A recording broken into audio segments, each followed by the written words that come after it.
Hey everybody, this is the Everything Show 272. Uh, really upset today. I'm going to introduce the panel in a second.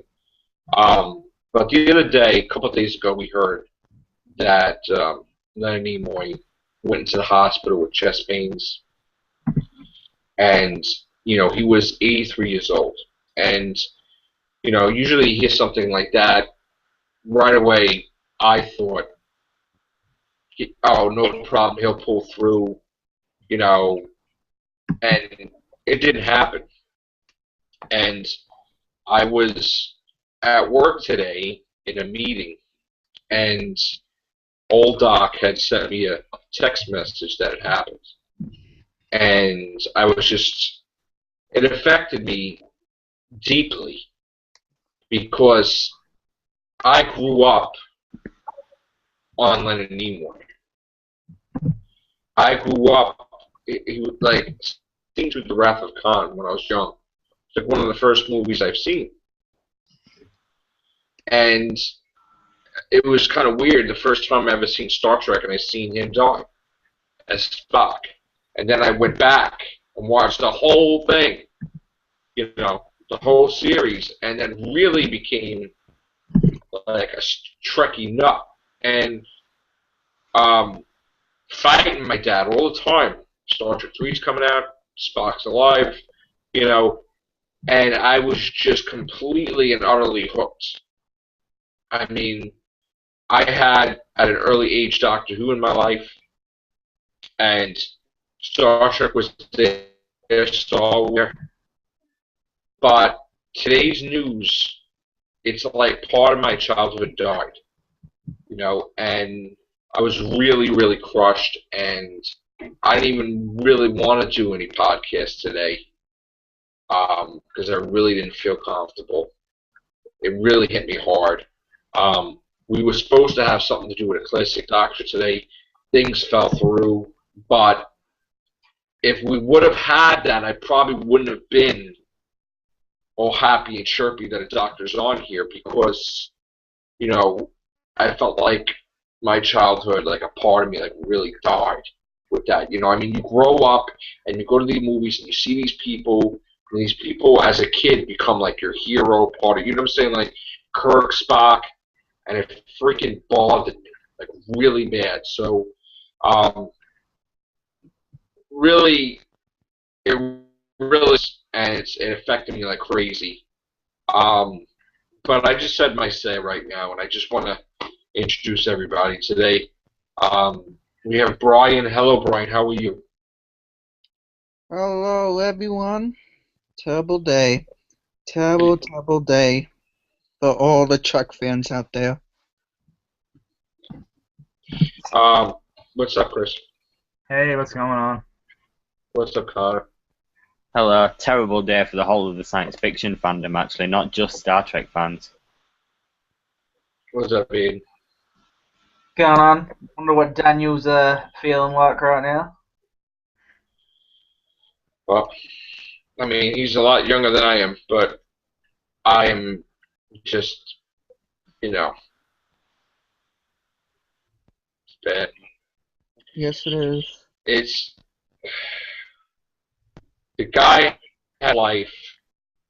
He touched everybody's lives in many different ways, not just as Spock. For some of the younger, other fans, he was Galvatron, right? Sentinel Prime. What's that? He was Sentinel. Oh no, you're talking about in the old one. Yeah. Yeah. He was also Sentinel Prime in Dark of the Moon. Right. He was in Fringe recently with J.J. Abrams' show. He was in Fringe. Wow. Yeah. Even though the Transformers movies were terrible, still gotta love old Leonard Nimoy in them. Yeah. And I mean, what do you think everybody else's reaction is like? His crew from the Enterprise, like, I mean. Well, you'd assume that next year's the 50th anniversary, so they would have been planning some sort of big thing for that, Well, that was the plan. He was supposed to make the final appearance of Spock with Kirk. somehow they were going to bring Kirk back and fix the universe or something. And Well, I thought it was supposed to be like an older Kirk from like Chris Pine's Kirk. I don't think they were going to do that. I think they were somehow going to shock everybody. But it's done now. I mean, all that's going to be scrapped. Yeah, what's done's done. And But I it's guess not that we. Well, just get on with it, I guess, though. Enough time with the universe stuff. Let's just get on and go into space and have some adventures now. yeah, yeah.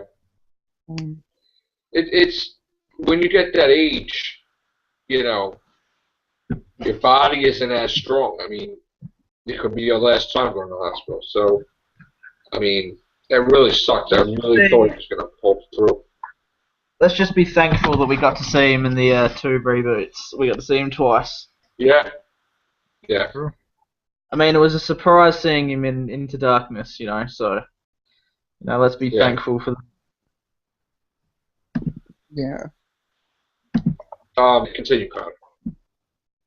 Yeah, so I know an awful lot of people that don't watch Star Trek, me as well. I've seen a few episodes of the originals, I've seen a few episodes of Next Generation, and I've seen both Abrams films. But yeah, this is horrible for the science fiction fandom as a whole, because Spock, I'd put him on par with the Doctor, particularly Tom Baker's incarnation, Darth Vader, as proper legends of sci-fi. I would put Spock up there. He's definitely one of the most recognizable faces in science fiction, and despite not being a huge Star Trek follower, this kind of, as a sci-fi fan, this got me a bit. This got me an whole lot, actually, because he's such a recognizable character and he's so legendary. I had since when I was a kid, I had the Migos, I think they were. The Migo ones in the 70s. Growing up, I had, I mean, I had all the figures when they came out with it. In the 90s, 2000, I had the Bridge playset. I had the Spock from Mirror Mirror, Piece of the Action. I had triple and quadruple. I mean, just like I used to buy comic books, I used to buy Star Trek figures by. I used to buy multiple cases because I was really crazy. And I had multiple. I mean, if I start opening up that thing, this whole living room is going to be filled with Star Trek stuff. I mean, I can't tell you how many Spock action figures, 9-inch, regular scale. There's tons of Spock stuff in there, and it's just a blow. It's a blow like getting kicked in the friggin' stomach. So, I mean, let's not forget Leonard Nimoy, great director, directed Star Trek 3, Search for Spock, Star Trek 4. He directed Three Men and a Baby, if you've ever seen that. That was very popular. 3 movies, right? Or 2 movies? He's done about 10 movies, but, No, I'm talking 3 Men and a Baby, and then I think there's 2 movies, right?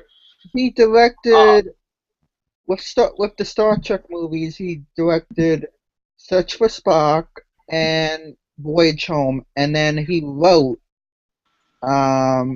Undiscovered Country. Yeah, Undiscovered Country was really good. Yeah, he wrote that.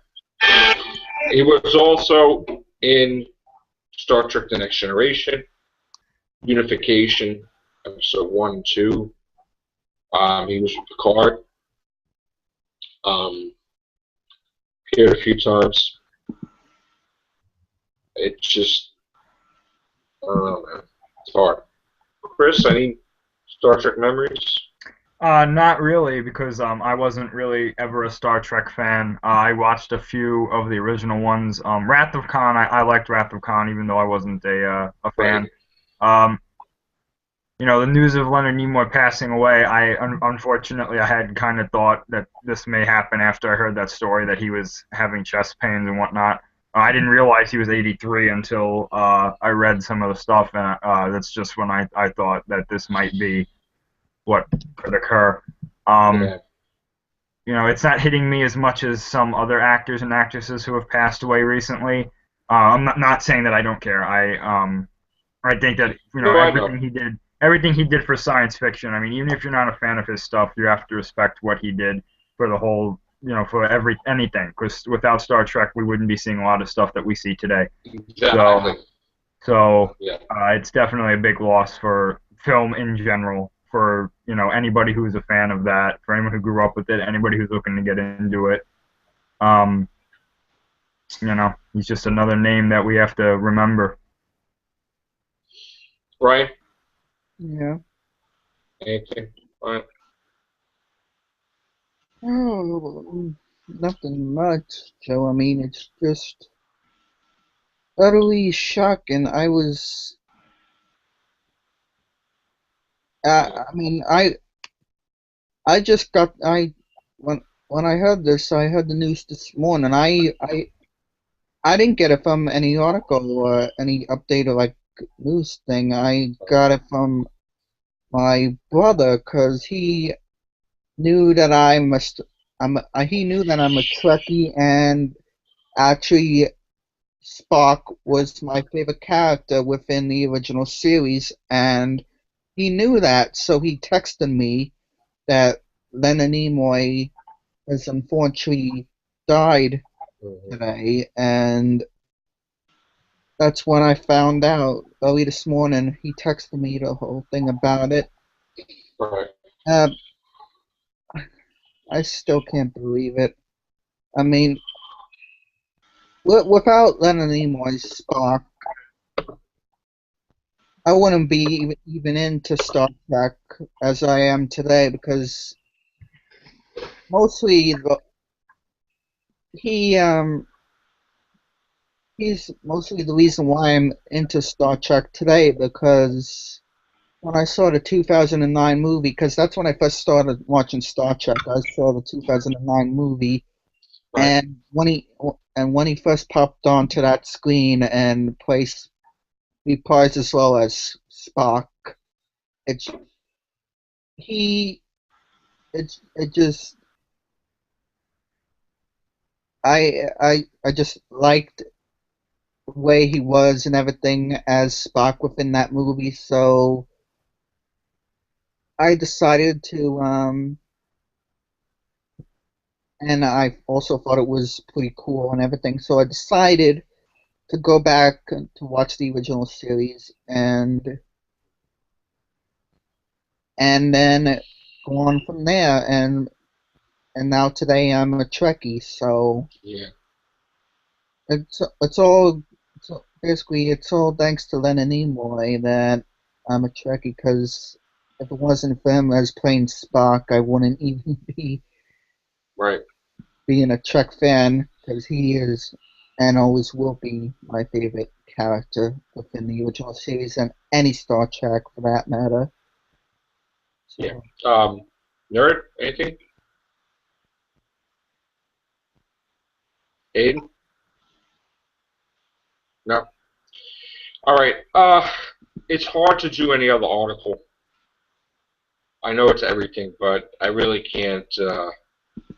I'm gonna stop the cast and really do another article. You can't be uplifting after like you got kicked in the stomach. So, my hearts go out to Leonard Nimoy's family and kids, and um, thank you friends, for thank you for wonderful memories and shaping uh, millions of people into sci-fi, and you are a massive reason why we're into sci-fi today, um, and your presence is felt, and you've inspired many to, it's like ripples. I mean, you get touched by a mentor like that, and then your life is shaped, and then that person shapes someone else's life. It's like, you know, he is an icon. He is a legend. He is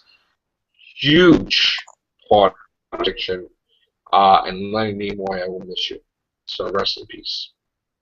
And that's it. So take care. Bye for now.